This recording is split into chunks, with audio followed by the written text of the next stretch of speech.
You're listening to another episode of Open Source CXO, the podcast designed to share insights on how to excel in your business using technology, regardless of the industry.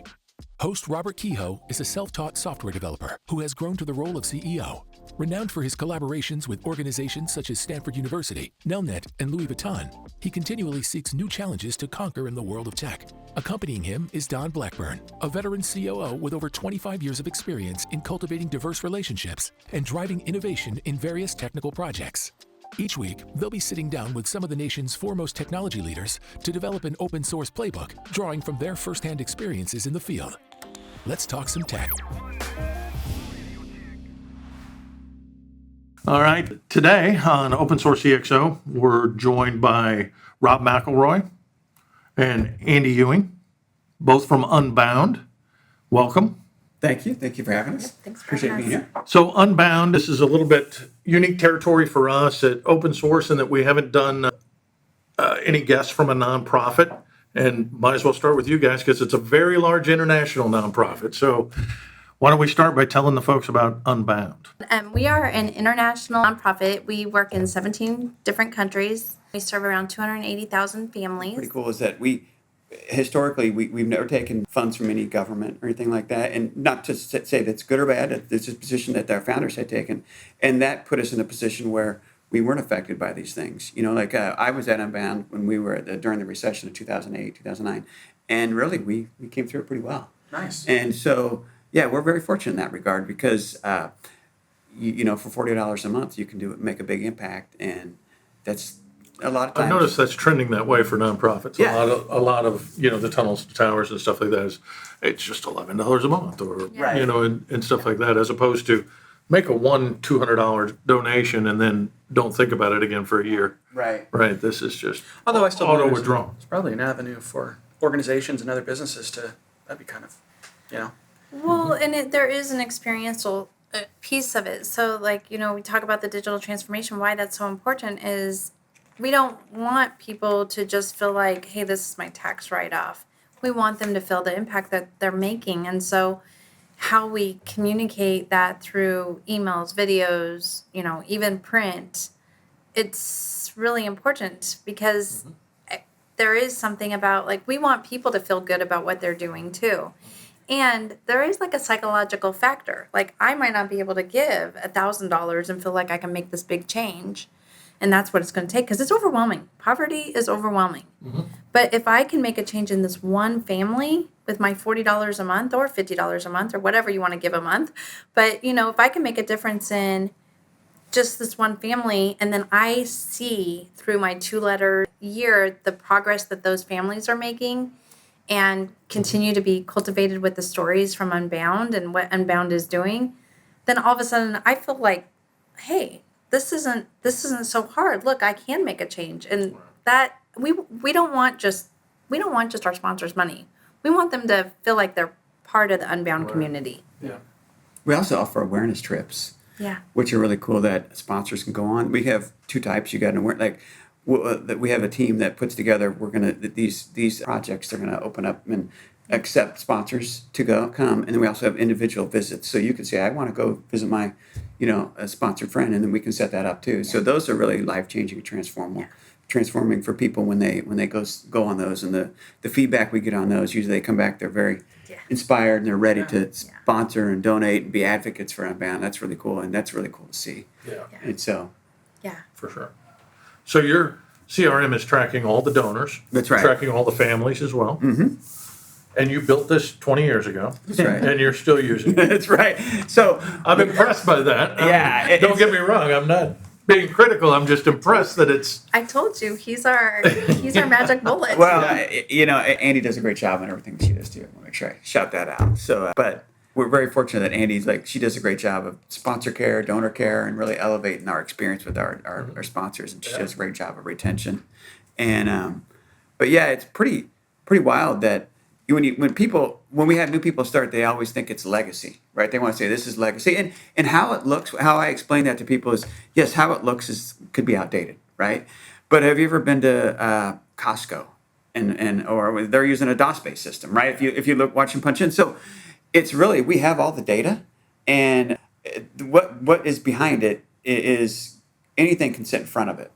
So, when we talk about it as a business, yeah, we're going to address maybe, how you can, make it web-based instead of, only Windows-based or something. Yeah, there's things we want to do, but it definitely functions very well. It's like, What do you do about version upgrades, deprecations, different things like that? I imagine you guys just comply with those and keep it going and make sure it's, because that's the biggest problem with legacy systems and systems that are actually built well with the business cases in mind, is that you get stuck to using them. And a lot of companies, don't seem quite like you guys. Like my dad had a company. When I started software development, I built him his stuff. This was over 20 years ago. okay. He used that stuff up until about 2 years ago. And then and he didn't do anything to it. Right. I'm like, dude, you're going to have to stop. This is going to fall apart. And things started gradually falling apart. We used Flash for a portion because I wanted to mess around with some action scripts. Sure. So Macromedia Flash back in the day. So I'm like, that's going to stop working until a long time Well, they ago. quit supporting it, right? They It quit goes supporting it. away, It doesn't really exist a whole lot anymore. So Right. but that's the problem. It's not necessarily that, it looks bad or it's old. It's that a lot of these companies get so used to using it, they don't want to spend any money on it. Yeah. So they don't keep it upgraded. They don't keep it, current. And that's when the problems start happening. So I'm curious how you guys, what's your approach there? So one of the things it's good is we're PCI compliant. And it's in order to in order to be PCI compliant, you have to stay up to date with your technology. So for all the techie nerds out there, we're on the latest version of the .NET framework, framework 4.8 and whatever that is, and so we upgrade to that, and then any package that we use, we make sure that they're always updated to the latest version that we can, and we have a good networking team, and they keep us on track. Hey, that's outdated, this is outdated. We try to stay ahead of it also, and so that's how we always try to, we're always continually looking to upgrade. And sure, if I went and looked at my code base now, there's probably be a thing or two I need to upgrade. yeah, but It's never perfect. You're always trying it's to. always the case, isn't it? Yeah, it's always the case. You're always kind of. As long as you're not 10 versions behind, Yeah, and yeah. have no plans to change it. Yeah, we started out on. Imagine this: we started out on .NET 1.0, and so now we're on .NET 4.8, right? We the business has said, okay, we realize that we need to invest money in those kind of upgrades, and so eventually, what we'll probably do is step back and say, how does our business function? Do we want to replicate what we have in our current CRM? Or do we want to take a step back and say, hey, we want to change, we want to do a lot of process improvement. Andy's done a great job of bringing that to Unbound. It's because just like any company, you kind of get set in your ways. And you say, this is how we do it, this is how we do it. And you have to be willing to accept there's going to be better ways to do it. Obviously not with just tech, but just process. And so Andy's done a great job of bringing that to Unbound. We've done a lot of process improvement. And that requires tech a lot of time. And so, yeah, I But see. it's one of the biggest problems with having custom self-written software. You've got to spend the money to maintain it. Well, I was going to say, though, it doesn't ever end. you're Yeah. Microsoft based, so Microsoft, don't they have a program for nonprofits? Yeah, so we one of the cool things, not just Microsoft, one of the cool things about being a nonprofit space as a tech, you get a lot of stuff very cheap. When we buy a product, like we've got products to do .NET-based tooling to do SFTP, right? You got just stuff to abstract that we don't need to figure out, or let's say compression, like the zip libraries, or stuff like that. My first question to a vendor is, hey, we're a nonprofit. Do you have nonprofit pricing? Almost all do, right? And so there you go. It's half price or something, and so we have a really. Which is, by the way, the right thing to do. It is the right thing to do, right? Absolutely. Yeah, you should be doing that as a nonprofit, and we get a lot of discounts. We got a lot of great software, and we get we can do a lot of great things at a cost that a lot of people might not be able to in the for-profit world. So That's what I thought. I think I thought there was a lot, and I thought Microsoft was one of them that was big into the nonprofit space, and education space, like the universities and stuff get access to the Microsoft that's right. tool set We have way cheaper than the private sector does. You're telling me about that with Jay and EKC. Okay, Yeah. that's right. Absolutely. So I would imagine it's a constant, battle to kind of look forward and what's the next big thing.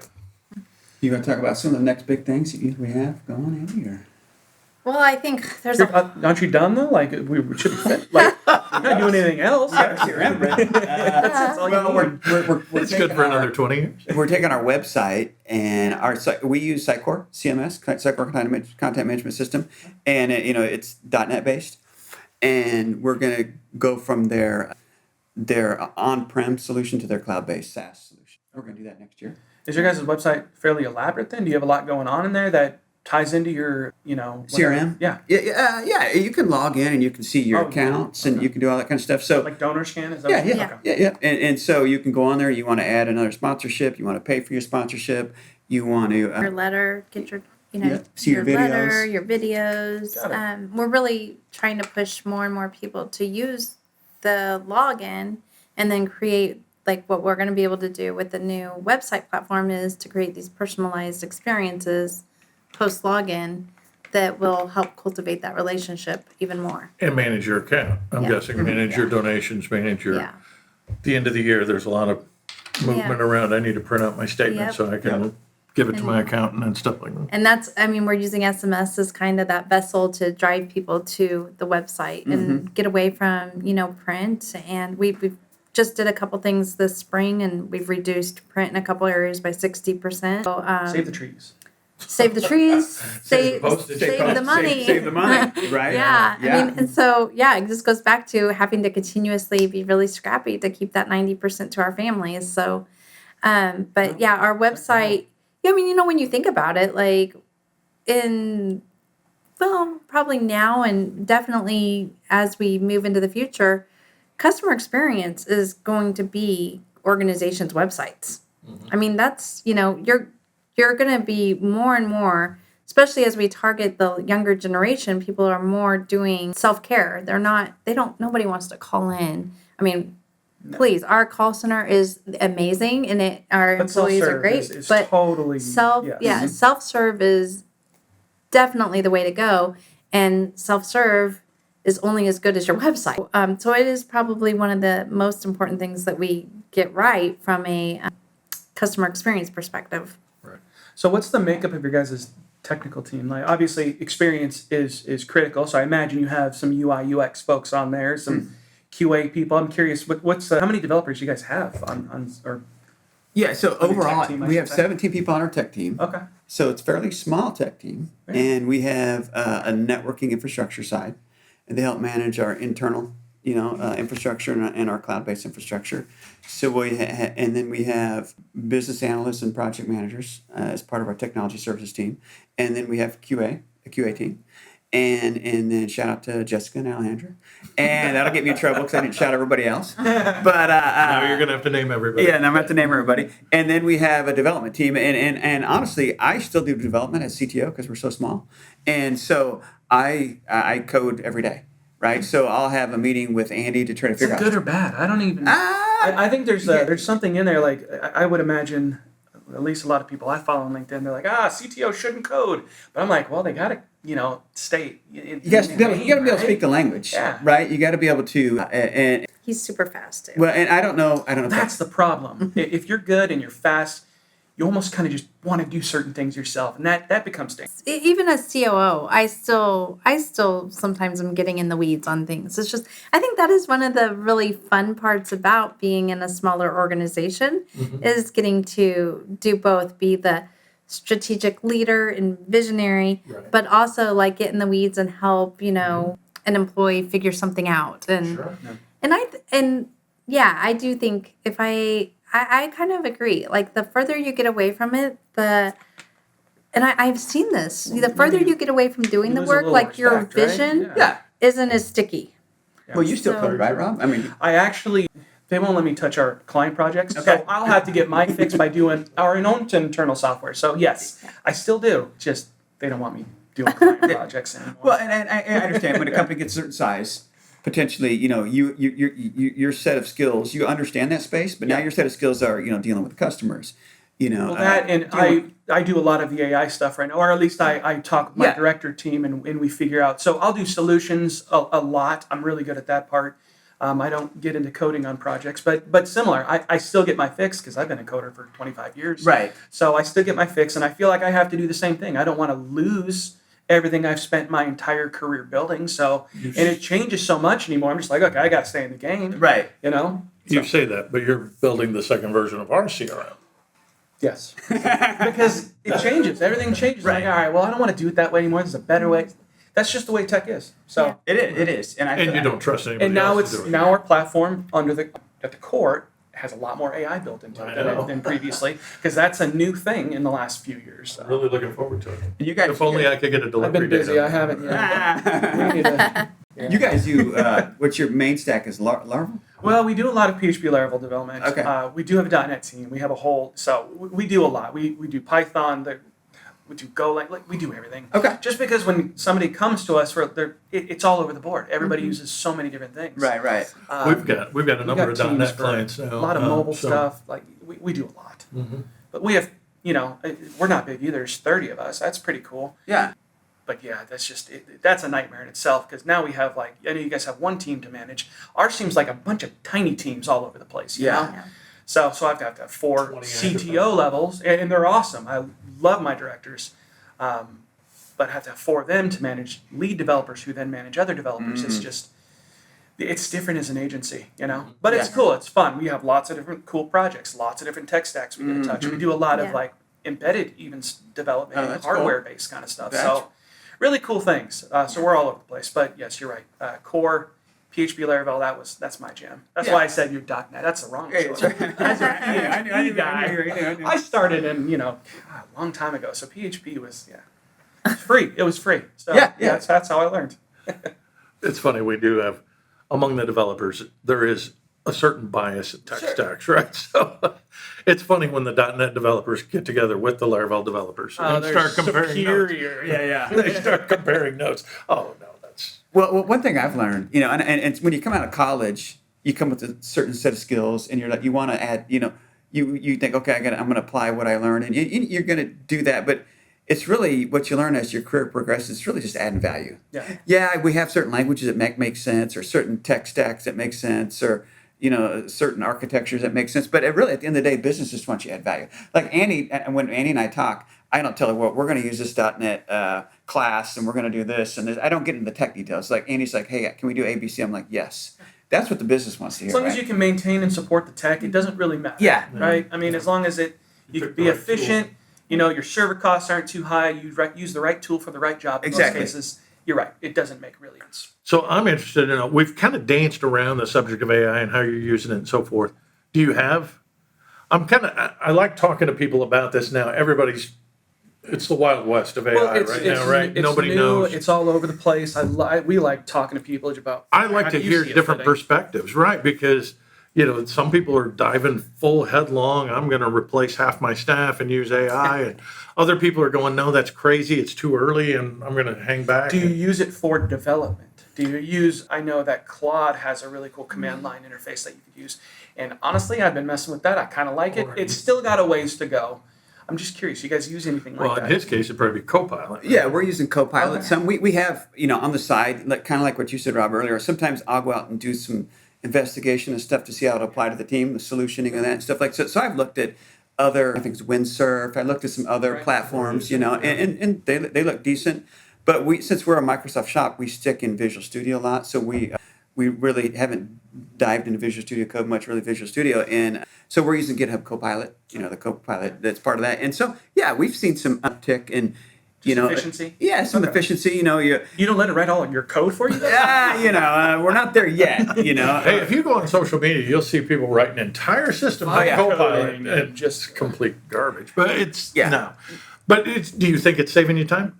What do you? I think we've done some analysis. You can actually have an API. You can look at it and see how many times you've asked it a question, how many times you've used it, like their code completion and stuff like that. And so, yeah, we've done some analysis, and it definitely does save time. But also, it's not like it's like, hey, help me with this function, or help me. It's kind of, that's how we've utilized it. Kind of minor things. We're not like, hey, the Well, you're business. giving it very precise, Right. explicit, which you should right now, because Right.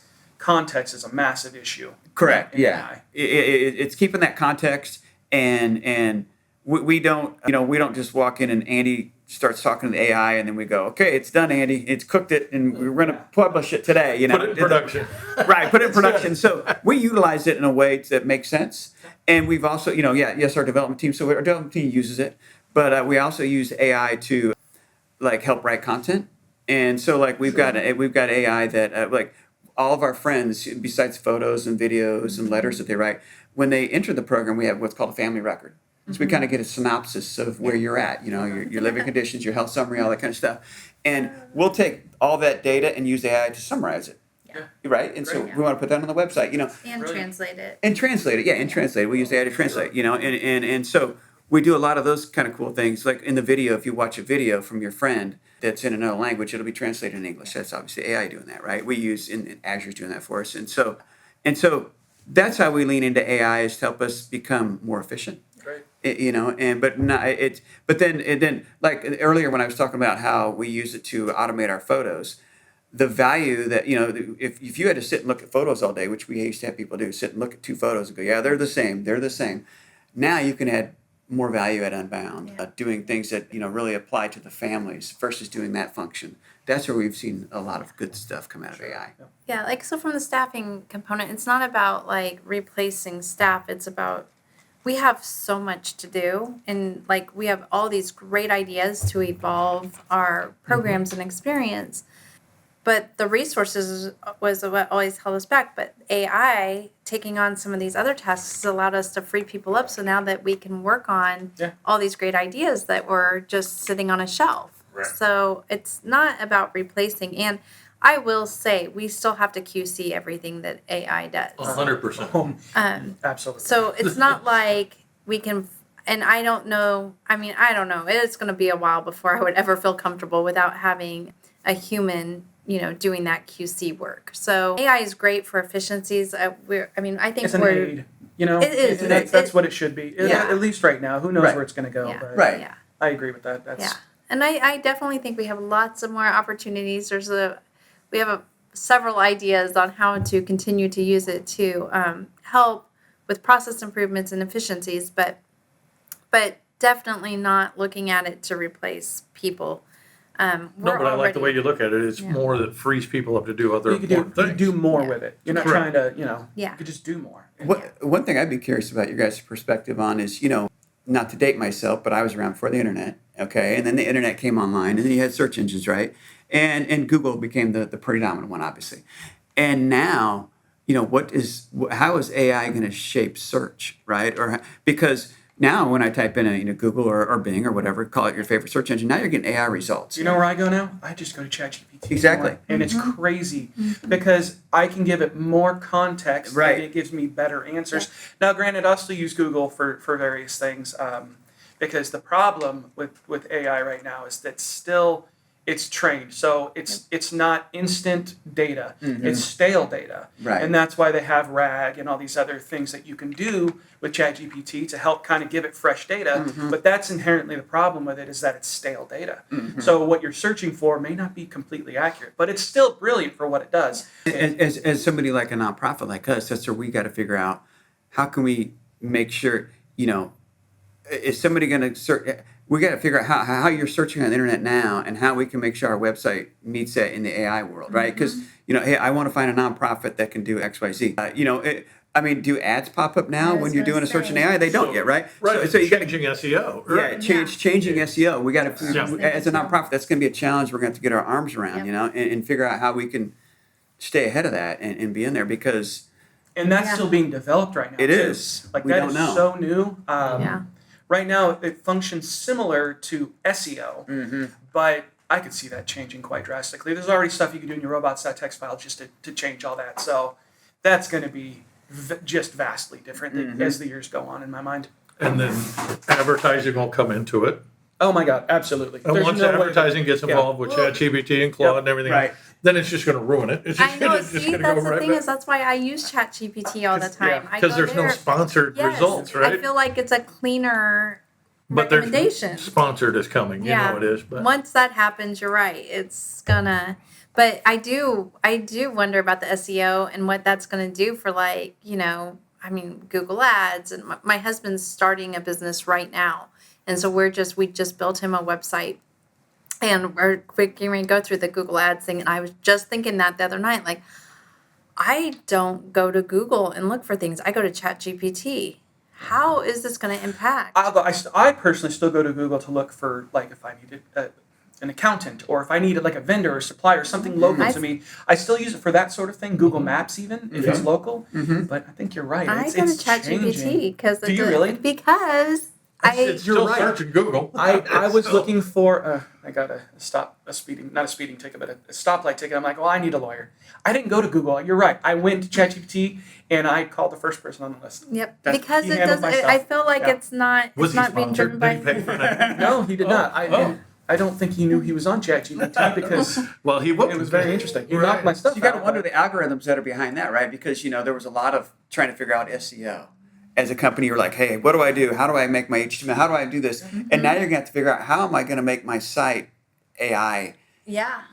compliant or AI. So I am the guy that shows first when you get that Yep. speeding ticket or stoplight. Yep. So It's going to ruin everything. But it changes it though. Like Money. I know Yeah. Google search was Google search, Right. and then local search became a very popular thing. Now ChatGPT is going to factor in all sorts of things. Yeah. Yeah. And the ads might even, who knows if they're going to be, if it's helpful ads to give you the information you want, Yeah. would you be opposed to that? Who knows? I I don't know. don't know. I don't know if Yes, I want I would what. be opposed. Just I because don't- it's I an don't ad, want- because Yes. they're paying for it, Yes. they're cheating the I system. don't want the Yes. person that paid the most to be on the top. I Well, then, want like what Google, is- right? You You want to wanna know look for the what's little. They best. put sponsored in little Yeah. print up top. Yeah. You think it's a legit. Oh, that comes Yeah. up first. But Well, isn't- it came up first because they paid Yeah. for it. Wasn't it inherently the problem? Like everybody who's high up in the search engines usually make the most money. I mean, they spend the most money on SEO optimization. Yep. I used ChatGPT for like two personal things. One was I got into a car wreck, and I literally I've never been into a car wreck like this before, where I was injured, and I was like, I don't even know what to do, and I really don't want to get an attorney. Tell me what to do. It laid it's it beautiful. all out for Yep. me. It even took like the insurance company name and like did it customized by this insurance company. You need to do this, this, and this. Isn't that wonderful? It was I amazing. love that. And then the second thing was, I mean, I'm still in the midst of all that, but it gave me confidence. Like, okay, I can get through this.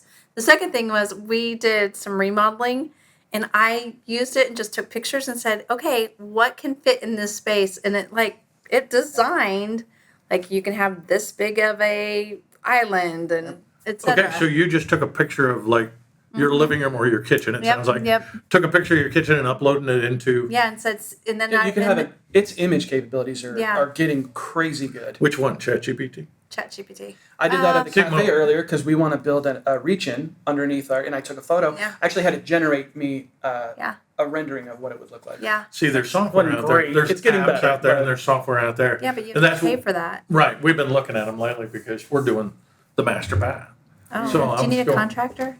My husband's a general contractor. Yeah.